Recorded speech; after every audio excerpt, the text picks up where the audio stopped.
All right, guys, final segment of the show. That means we start off with the Michigan Panic Meter. We might have to put this one off for a while until it matters again because I have no panic. I'm feeling so good. I'm in the total gray. I am awashed in gray. I am floating in like the gray sea. I am just as pleased as punch. I think Michigan's going to get the crap kicked out of them come 9 from now. I actually, I kind of regret moving into the gray or the dark gray as soon as I did because I left myself no room to move any further once the Chip Kelly hire was announced, because that was the premise of the show I did on Wednesday was basically I think Chip Kelly, as much as I didn't mind the Bill O'Brien hire, I actually think Chip Kelly's a better hire just because of the familiarity like we talked about with Bill. So I left myself no room, and we're both just kind of out there in the deep end of the gray right now. So it's a great place to be. There's zero panic in my heart. No, I do want to say a quick thanks again to Bill Rabinowitz, who was fantastic earlier in the show. But the big news that we got into a little bit at the end there was James Laurinaitis is officially the 10th on-field member of the staff, and he is now going to be the linebackers coach. And there was a lot of scuttlebutt about other names, other positions that guys could coach. But I think this is a very powerful thing for one reason.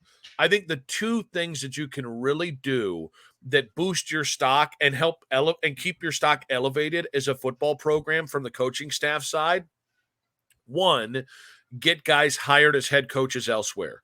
Nick Saban. Nick Saban was the most attractive coach. Guys would go take $30,000 a year analyst jobs for Nick Saban just to be rehabbed by, being in his almighty presence. That is the zenith. But so you've got guys that can become head coaches on the staff like Brian Hartline, I think will. The second best thing you can do is promote from within and promote guys, like especially in Ohio State, Buckeyes. So I think Laurinaitis, he was a phenomenal linebacker, both in college and the NFL. He probably knows more about linebacking than most people do, like most coaches even do. And then he's got ties to the program. I love this story. I loved him as a player. He was one of my favorite Ohio State players ever.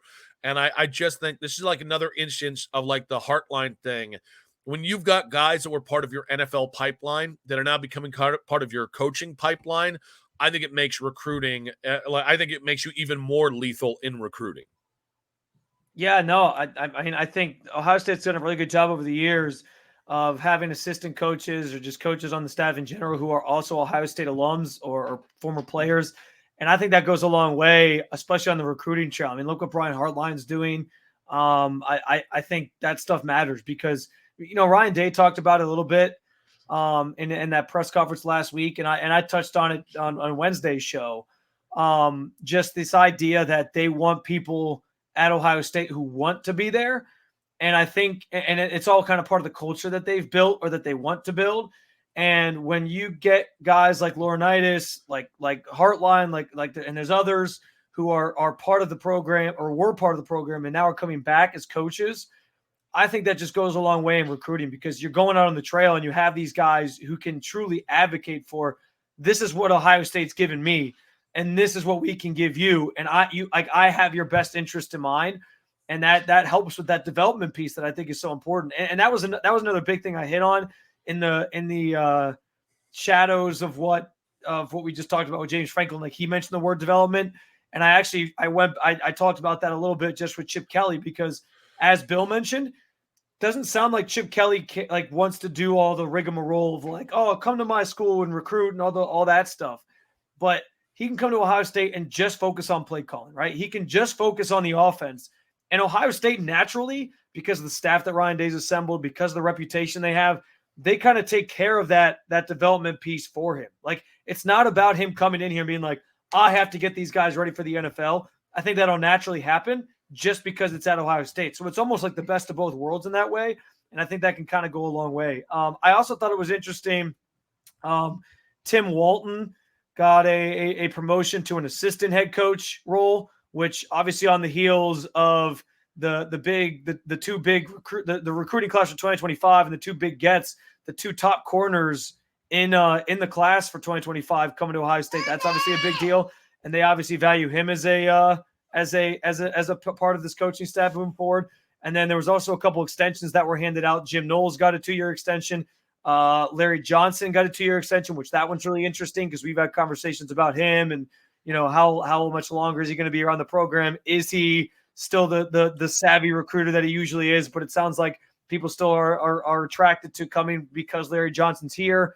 And then Keenan Bailey got a 1-year extension as well. So I thought those were all interesting as well. Sounds like they're really trying to build this thing towards, hey, let's have a group here that's here for a while and can really just be a foundation as we continue to recruit, continue to build, and chase national championships. Well, it sounds like little German agrees with his dad.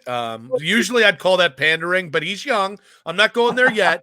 Who wouldn't agree with my takes? They're great. That's fair, especially if his livelihood is depending on it. That next meal is depending on agreeing with your take. All right, guys, listen. We big thanks again to Bill Rabinowitz. Spencer, you've been so flexible today and this week. I appreciate you too, buddy. It's so much fun to do this with you, but you came up big for me this week, and I appreciate it. Don't forget, follow the Sons of the Shoe podcast wherever you get your podcast, 923thefan.com, the free Odyssey app, Apple, Spotify, anywhere you get your podcast. And of course, leave your comments here on the 92.3 The Fan YouTube page. If you're watching us there, we appreciate you. Hit that subscribe button as well. If you need more reason to subscribe and listen, by the way, just listen to my son in the background. Like Nick said, his next meal depends on as many people liking and subscribing and listening to this show. So did you just do like the Christian Science fun of just one subscription or download? It's more like the Sarah McLaughlin, you too can feed a child in need if you just follow the podcast and listen every week. And his name is Little German. Here he is. And it's just you just have your kid in a diaper and he's got like Oreos all over his face. He's crying because Elmo stopped playing. I'm telling you, we could become like the Paul brothers really quickly if we just started guilting the crap out of people to follow the show. But no, great stuff today, buddy. Great stuff this week. And we'll talk to you guys on the other side. Go Bucks.